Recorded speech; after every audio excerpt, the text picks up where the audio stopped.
Correction de l'examen professionnel de spécialiste en finance et comptabilité 2018. Problème 2. Méthode de calcul.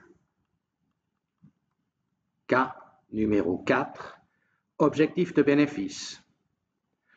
On nous donne un PP réduit, donc un compte d'exploitation réduit avec un chiffre d'affaires, un coût variable, une marge contributive et des coûts fixes, ainsi qu'un bénéfice. On vous demande d'arrondir les résultats à l'unité.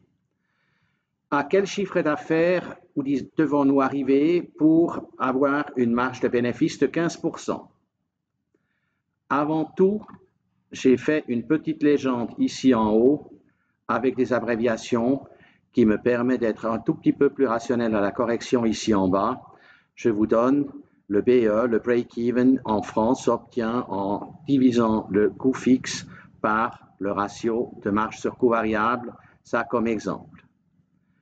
J'ai, pour répondre à la question A, commencé par déterminer le ratio de marge sur coût variable qui est de 40%, parce qu'on nous demande quel chiffre d'affaires faut-il obtenir, à quel chiffre d'affaires faut-il arriver pour avoir une marge de bénéfice de 15%.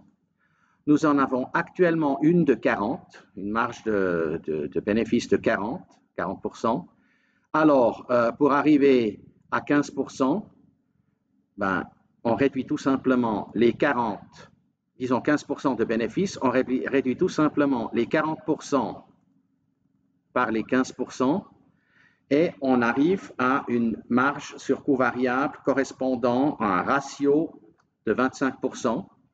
On prend le coût fixe divisé par les 25% et nous avons un chiffre d'affaires à atteindre pour un bénéfice de 15% qui est de 9200 francs. Pour le 2, de combien de pourcents le prix de vente devrait-il pouvoir être augmenté afin d'obtenir un bénéfice de 250 dans le cas où les quantités restent constantes? Vous êtes demandé, disons, on vous demande d'arrondir tout ça à une décimale. Nous avons ici un bénéfice de 100. On nous demande d'arriver à un bénéfice de 250.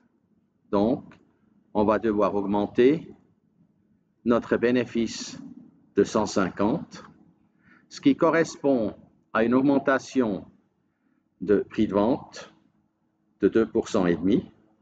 Donc, les 150 par rapport aux 6 000 de chiffre d'affaires, parce que tout reste égal. Donc, nous allons devoir augmenter de 2,5% nos prix de vente.